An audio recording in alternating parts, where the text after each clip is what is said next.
If you are here to learn how you can bring wolves home to Colorado, you are in the right place. My name is Valerie. I'm the Deputy Organizing Director at Ignite Change.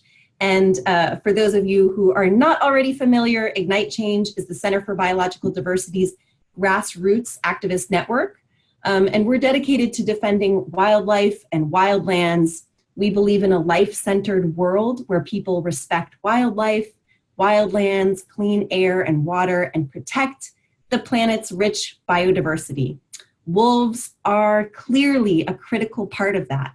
So we launched our Call of the Wild campaign nationally in January to fight Trump's proposed plan to strip Endangered Species Act protections from wolves. And since then, we've mobilized nearly 1,000 volunteers across the country to go out into their community, to gather comments, to educate people on wolves. And together with our allies, it's been the largest demonstration of opposition to an Endangered Species Act issue ever on the national scale. So we're proud of that effort, but we are really excited to kick up our efforts a notch and go on the offense in Colorado. So we are working with Rocky Mountain Wolf Action Fund to bring wolves back to Colorado where they belong. Wolves once roamed through the Rocky Mountains, and tragically the Howl went silent in 1945 when the last native wolf in Colorado was trapped and killed in a government-funded extermination program. That obviously was happening across the US at this time, but in Colorado it was devastating. And since then, the landscapes have deteriorated in the absence of these magnificent predators that help keep the landscape balanced. So US Fish and Wildlife Service, many of you know this, on the national scale is trying to strip endangered species protections from wolves from coast to coast. And that all but completely undermines and shirks their duty of actually finishing the job, which all the major scientists have come out in independent reviews and otherwise to say, you know, this proposal to strip Endangered Species Act protections from wolves doesn't make sense because the job is not done. And one of the critical pieces, one can argue, of where the job is not done is in Colorado. So it's abundantly clear the US Fish and Wildlife Service is not going to come and finish the job on their own. I know that there have been multiple efforts to get bills passed in the Colorado legislature that have not been successful.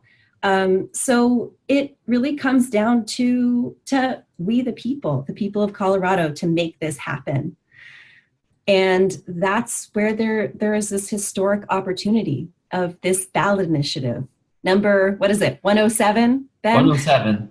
107, the magic number. The good news is that there is broad support if we can just get organized. So a poll for Colorado voters stated that 69% of voters indicated that, quote, a vibrant wolf population would be an asset to Colorado.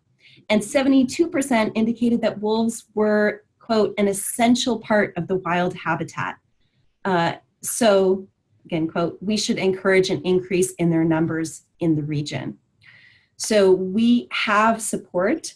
That's why we're convinced that the best and really only path forward right now is to get this on the ballot and pass this ballot initiative to hand the governor a voter mandate that requires reintroduction and recovery. Basically what it says is, shall there be a change? This is the question to the voters. So shall there be a change to the Colorado revised statutes concerning the restoration of gray wolves through their reintroduction on federal public lands in Colorado, located west of the Continental Divide, and in connection therewith, requiring the Parks and Wildlife Commission, after holding statewide hearings and using scientific data, to implement a plan to restore and manage gray wolves, and requiring the commission to fairly compensate owners for losses of livestock caused by gray wolves. Question. So as like many of these, legalese, a very long run-on sentence, but essentially, as I said, it's a voter mandate towards wolf reintroduction and recovery. This is a make or break moment for wolf recovery in Colorado. It's been a long time coming. Decades of work have been paving the way for this moment. And we have the support we need. This could be our last, but really our best chance to make this happen in our lifetimes. So let's not miss it. We need to collect 200,000 signatures. That's total. We need 125 valid signatures.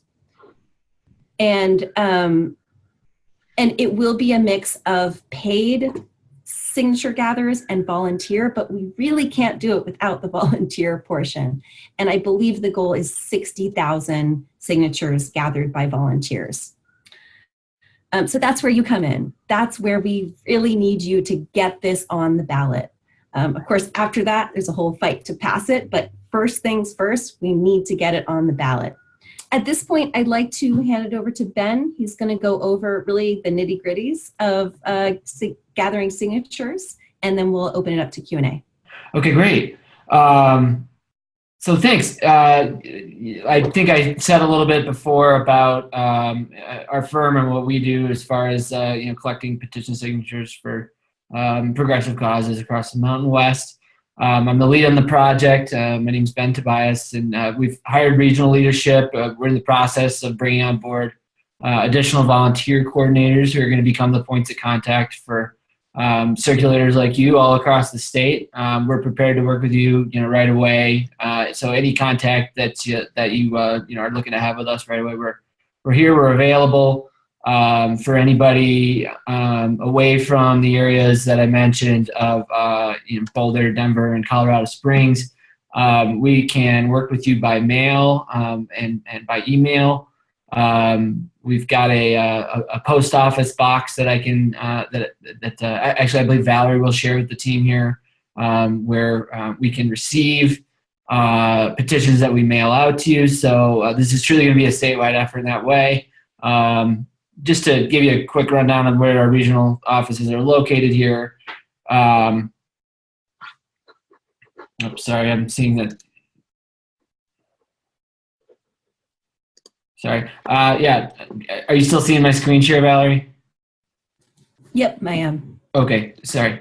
Yeah, in Boulder, we're in the east part of town, 3012 Sterling Circle, Suite 200. That office is open beginning tomorrow.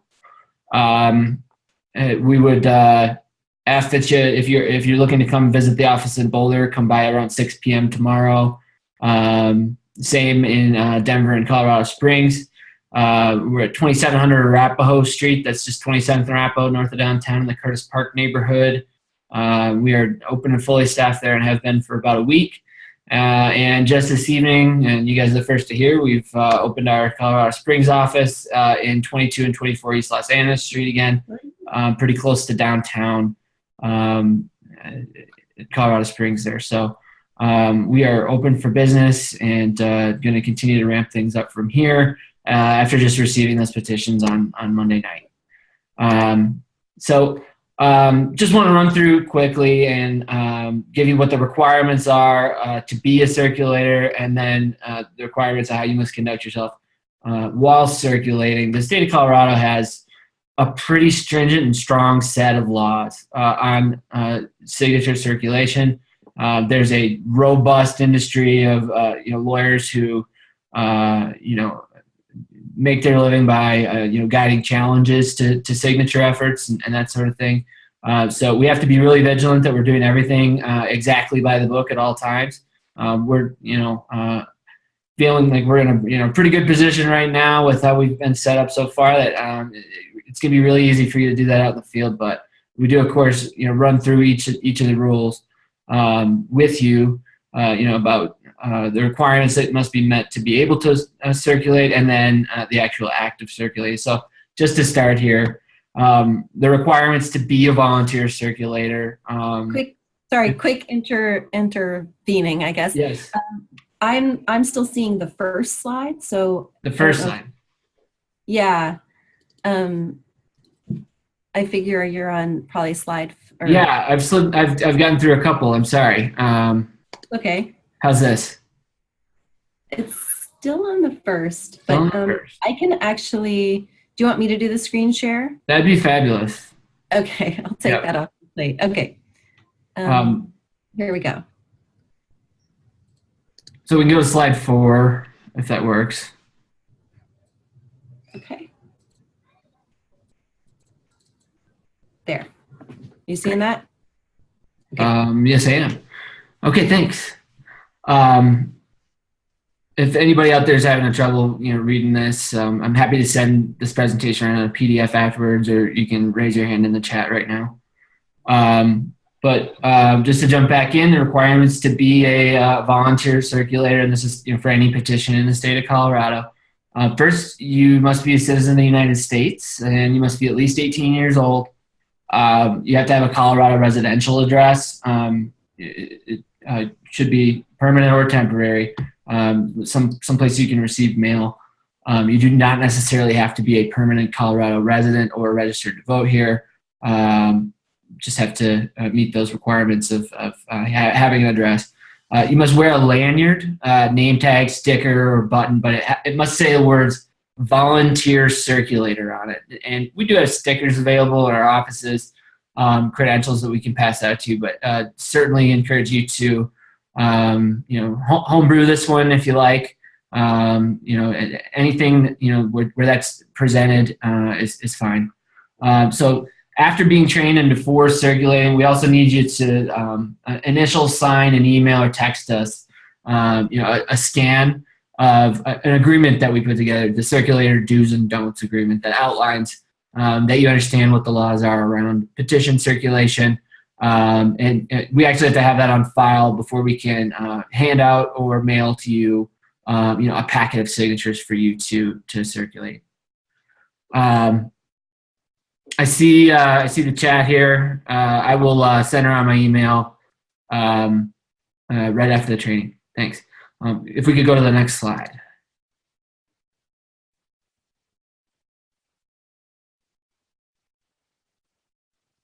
Was that too many? No, I think this is the next one. Slide 5. Yeah. Let me double check. Okay, there we go. Yeah. Cool. Great.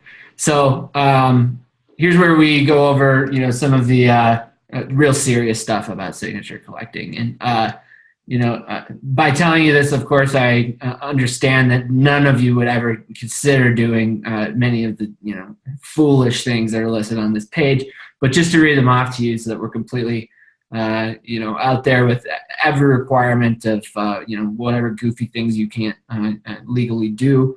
You may not bribe, pay directly or indirectly, or promise anything of value to somebody. That means, no stickers, no, literature, maybe handed out in exchange for a signature, anything at all like that. Can't be, exchanged for somebody signing a petition. Don't even joke about it. Includes joking around. People may be recording us out there.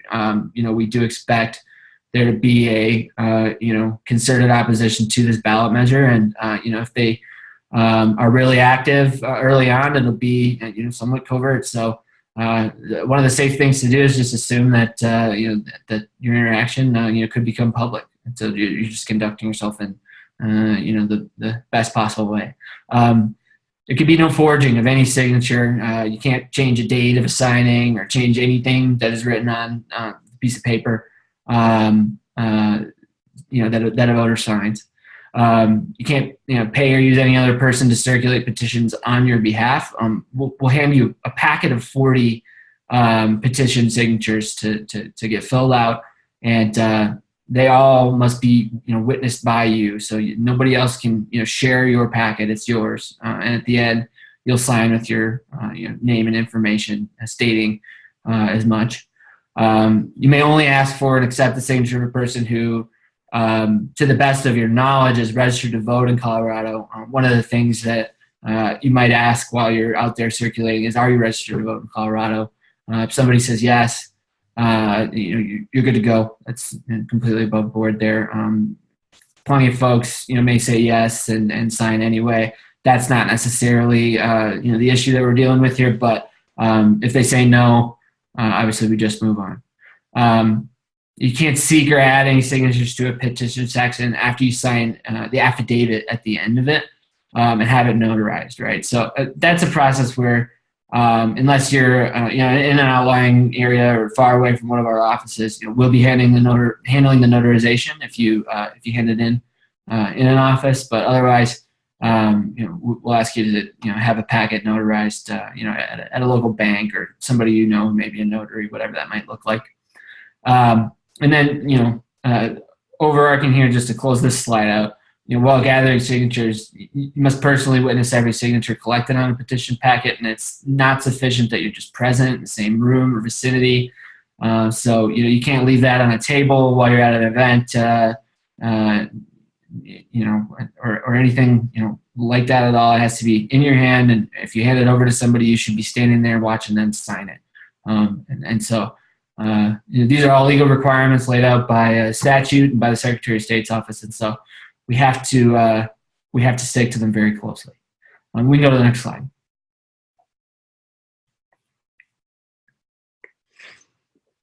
Great. So rules for people who are signing the petition now. So when you're out there talking to folks, approaching them and saying, "Hey, would you sign my petition to reintroduce gray wolves into Colorado's wilderness?" You can go over just a couple portions, and all this is outlined in the packet itself. But each signer must be registered to vote in the state of Colorado. They should read the warning that appears at the top of each page of the petition and given the chance to review anything that's in the petition. The full ballot measure is printed in there.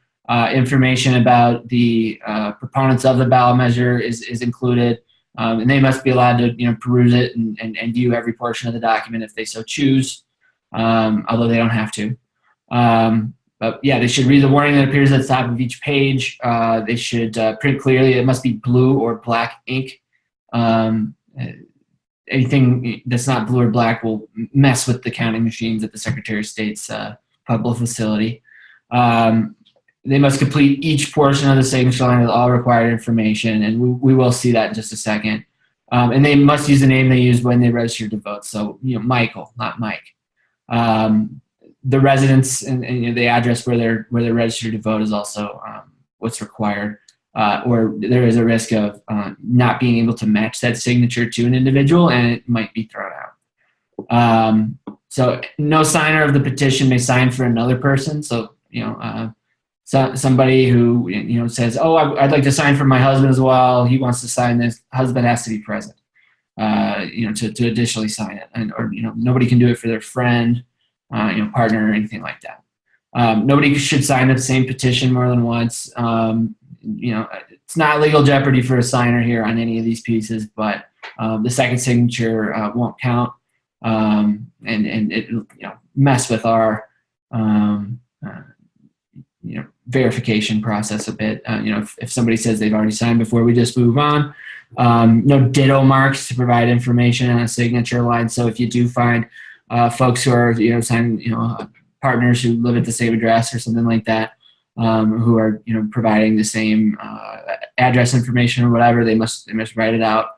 There may be no PO boxes, and nobody may sign a petition that's already been notarized. So once it's notarized, the petition is closed out. We can go to the next slide now, Valerie. How am I on time here? Doing okay? Yeah, you're doing good. Maybe Great. like 5 more minutes. Sure, I think that's about all we'll need. So yeah, here we're seeing what the box where folks are signing, sort of looks like. If there's a small mistake, you can see here we've got the residence address is listed, and somebody has messed up the apartment name.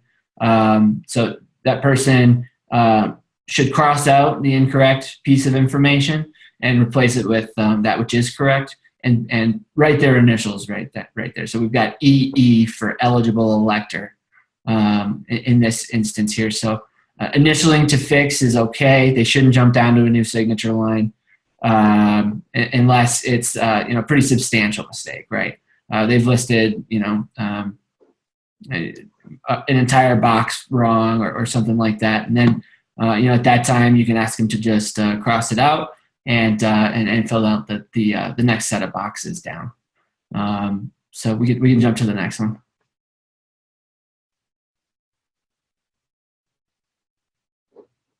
Great. So there's there's a set of rules for assisting disabled or folks who are illiterate and still want to sign the petition.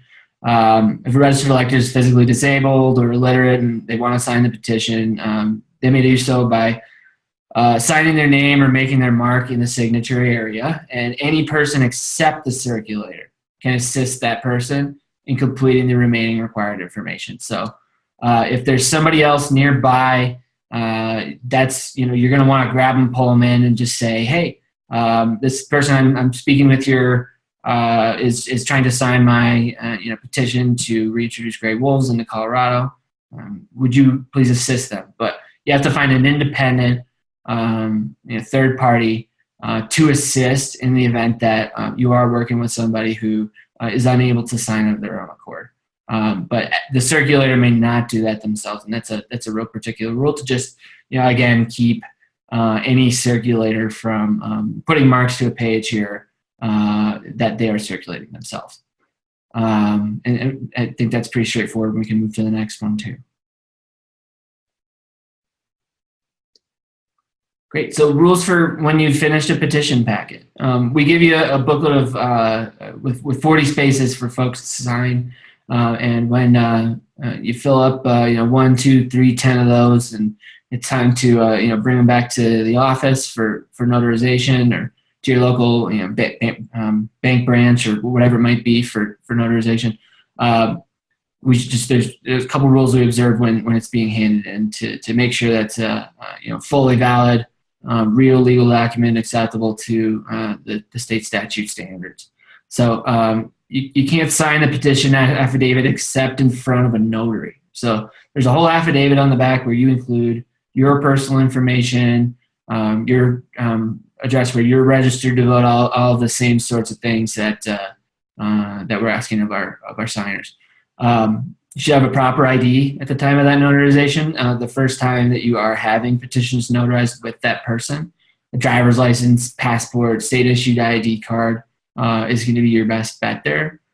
So a notary will ask to see your identification to make sure everything is completely official. Even if we know you the first time, it's just a requirement for a notary for a notarization to be valid that we do see that.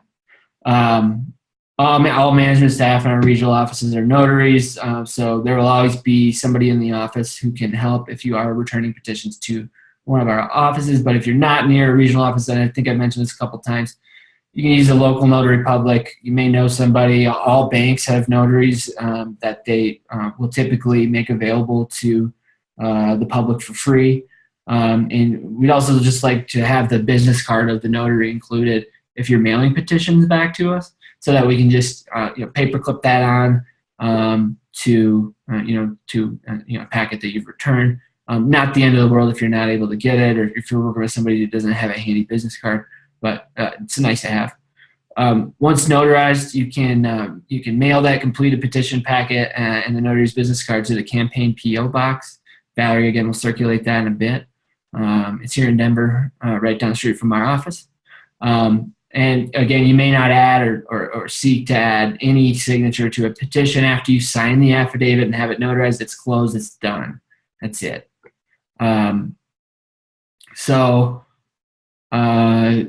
Just a couple of things to add on affidavit corrections. If you make a small mistake on your affidavit, just like somebody who makes a mistake on a petition signature, you can correct it just by crossing it out and initialing that correction. And the notary can only correct a mistake made by the notary, and the circulator should only correct any mistake made by the circulator. So basically, it's just owning your portion, any part where your name goes onto it, whether that's signatory, circulator, or a notary. The person just has to correct and initial the mistake themselves. We can go to the next slide.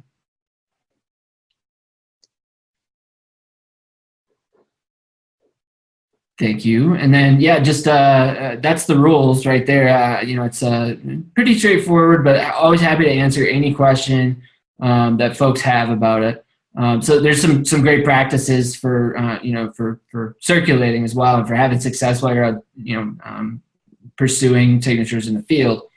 For signature gathering in a location, you want to just make sure and approach everyone that you possibly can with just a really positive attitude, quick smile, a direct pitch. 30 seconds or less is the goal, but in my opinion, 30 seconds is even a little too long.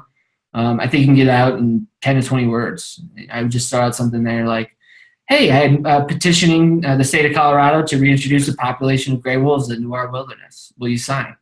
I'd avoid using language that's like, excuse me, do you have a minute of your time for wolves or whatever? Just approach and be direct about what you're doing.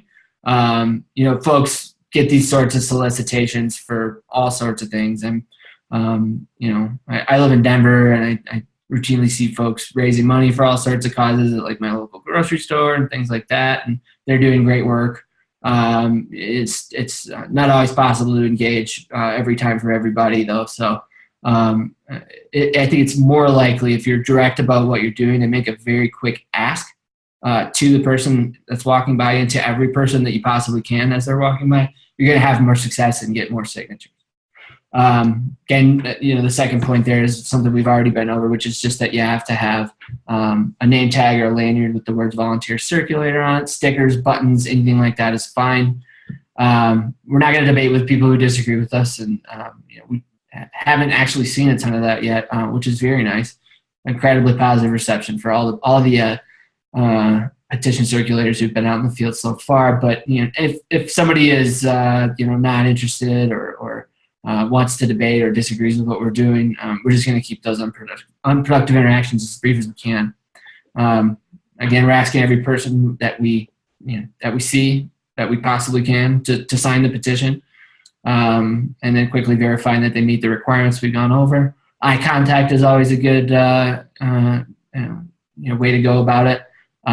People are not going to come to you if you sit behind a table as frequently as if you're standing in front of that table or something like that. There may be a situation, perhaps you're at your local farmer's market or something like that, or a public library is letting you circulate, but they require that you have a table. Those would be the exceptions. But even then, I would try to stand out in front of a table. But just being mobile, moving around, and going to people so that you could ask more of them to sign the petition is always the best and always going to get more signatures.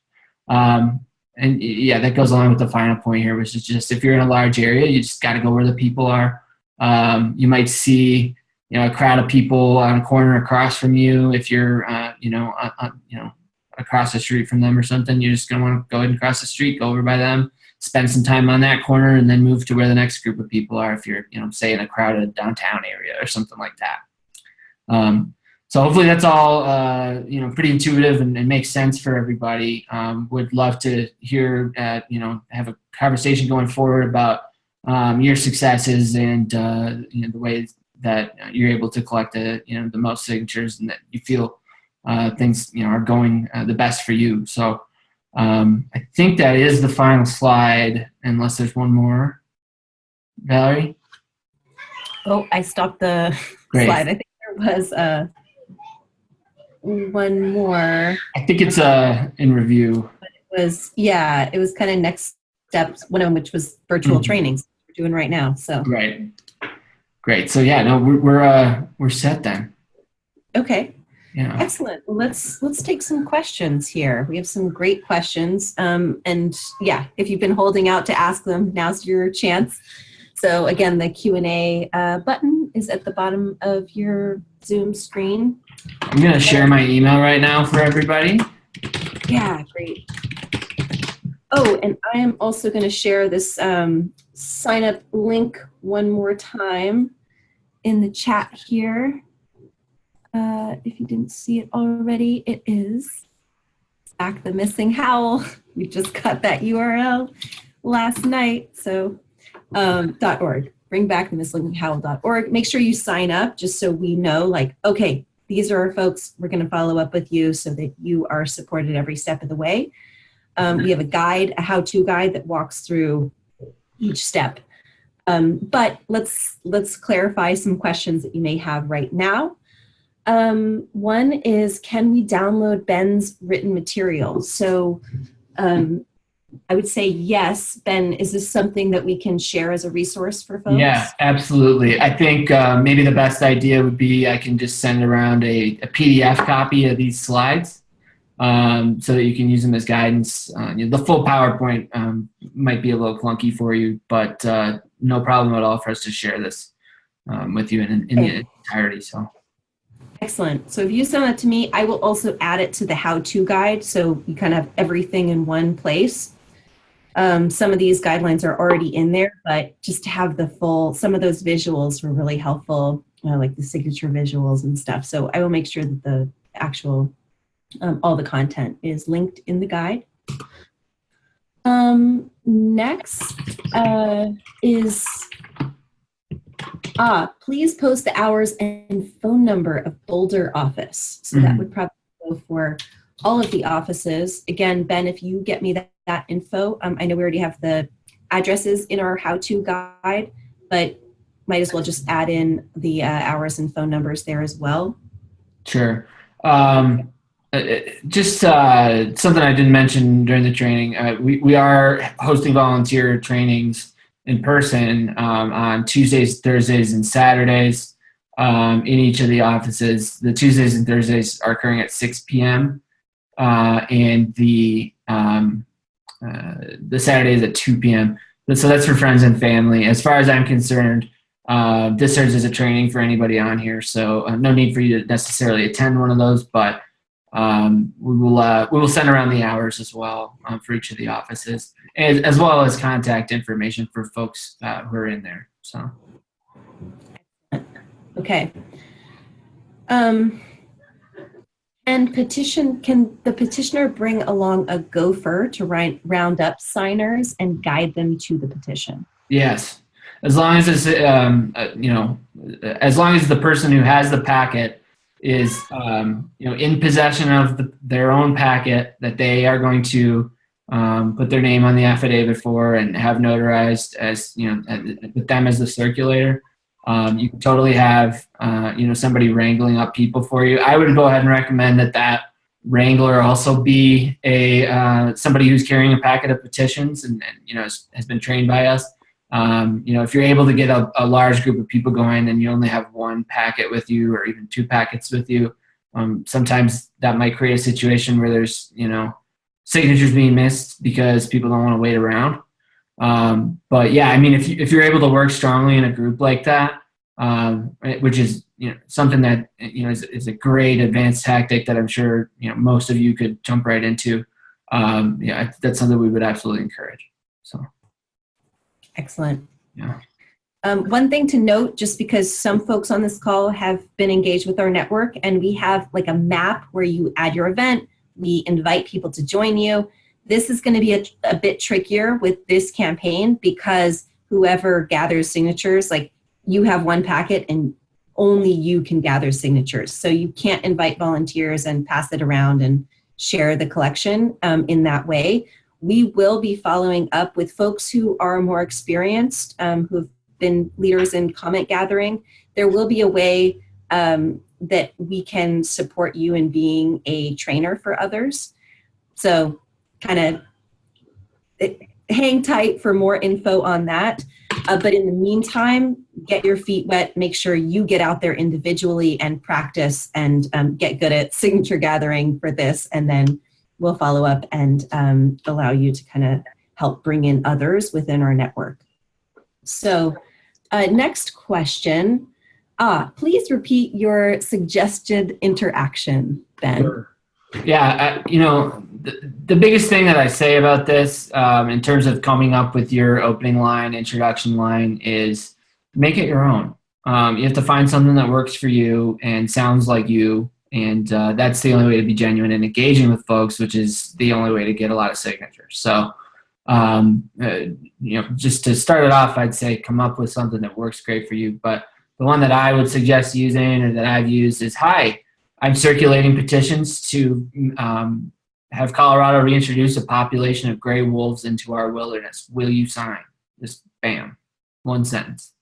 or Okay, this goes into the next question. Yeah. If I say, no, I hate wolves, and I start to get into a debate with you, how do you disengage?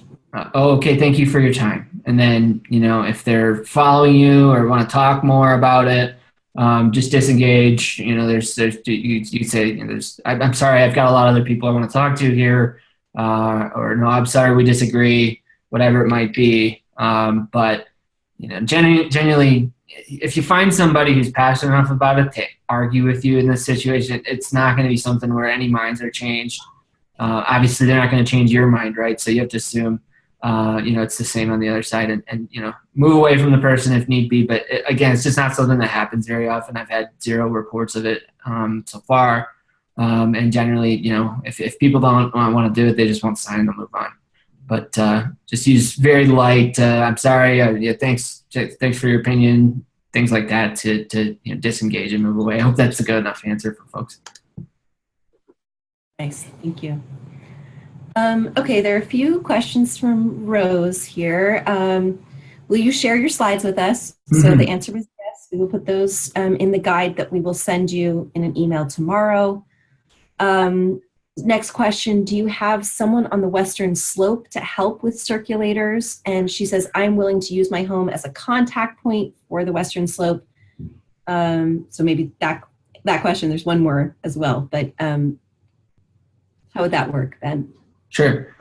So our plan right now is, we do have a long list of people kind of in a really wide geography all over the state, all over the Western Slope.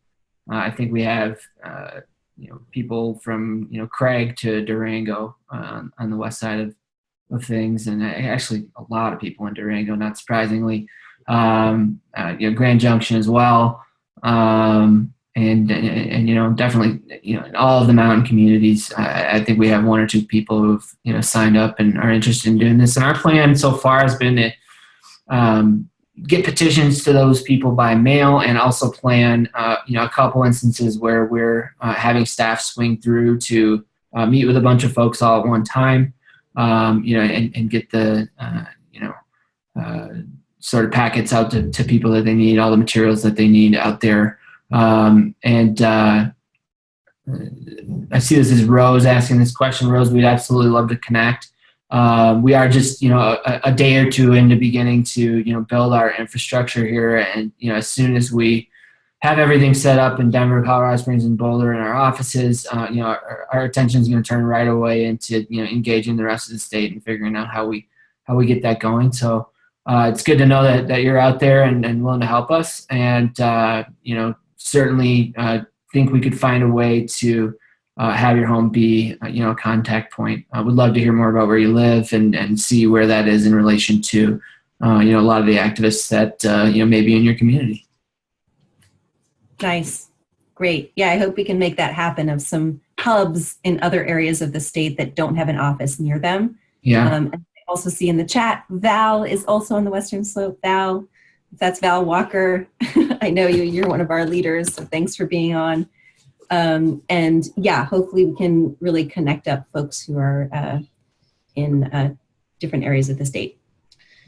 Okay, and then finally, just a couple final questions, and we're probably going to go about 5 minutes over just to wrap up these questions. Make sure you feel set, but there are just a couple left, so thank you for hanging tight. And this one is, if 2 organizations collect a signature, will that throw out an entire packet? Sounds scary. Hope not. So if somebody signs one packet and then signs another packet, no, it doesn't throw out an entire packet. The second signature won't count. And we may think that that it is going to count in our validation process. We do have some steps to eliminate duplicates and things like that, but that would be about the only downside. Would be for the second signature not count, and us to think that we have one more than we actually do. It's part of the reason that we're shooting for that 200,000 number. Is when only 124,000 are the legal requirement to make the ballot, is because things will happen where signatures don't count.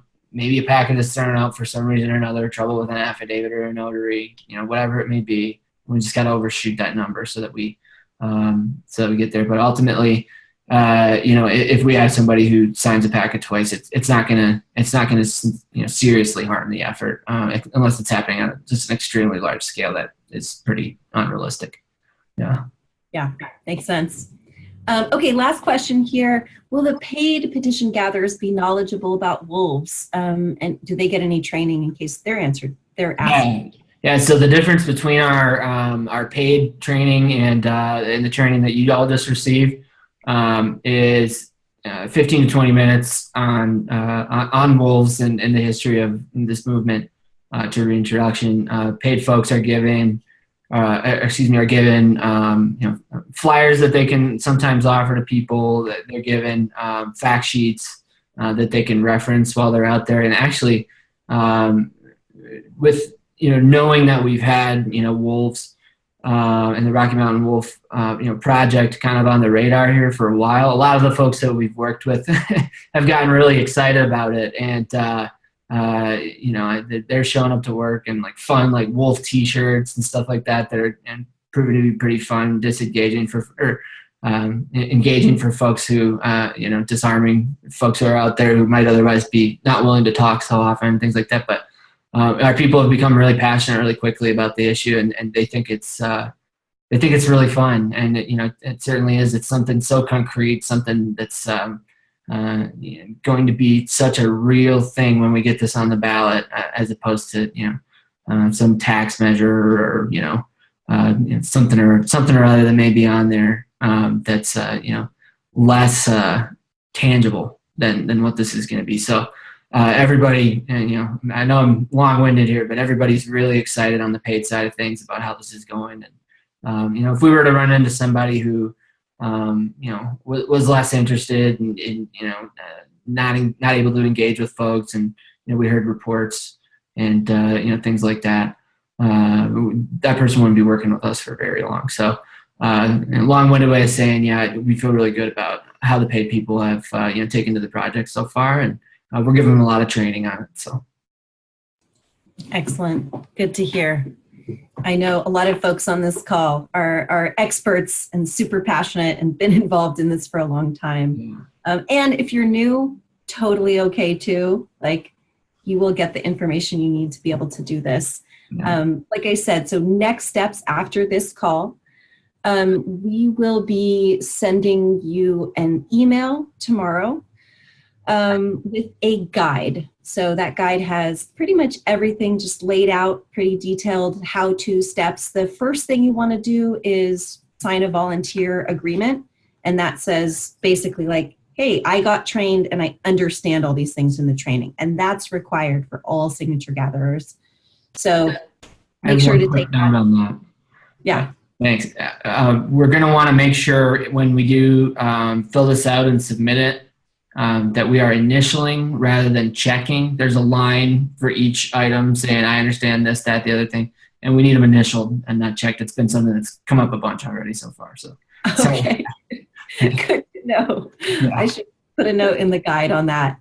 As you can tell, what's exciting is like y'all are getting in on the ground floor of this campaign. It's literally like offices have just opened like within days, and the materials just came down. So it's really exciting. It's all new. As we go, your feedback is appreciated to just help us improve your experience as volunteers and the boots on the ground for this effort. So please let us know what information you need, what materials you need, what support you need, but we are going to do our best to support you every step of the way. Okay, so you're going to get that email, you're going to get the guide. You can always go to the main website, so bring back the missing Howl, bringbackthemissinghowl.org. That has the sign up page, but underneath it, that's where we're going to add resources. We already have the guide linked. We still need to polish up a few things in the guide before we send it out tomorrow, but you can take a look at it. We will have images that go there.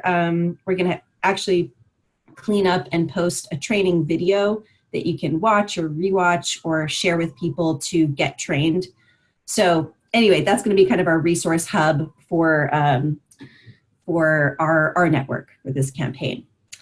With that, I think that's it. It is customary to end with a howl. So we still have a good group left. Diane, if you can try to unmute as many people as possible here. And you can try unmuting yourself if you are on mute. And yes, hello, beautiful people out there. Okay, excellent. Ready with 1, 2, and 3. Give it your best. Howl.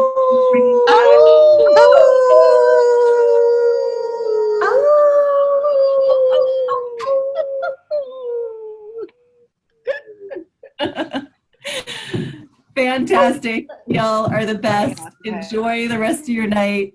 We will be in touch. Take care. Thanks so much, Valerie. Bye-bye. Bye.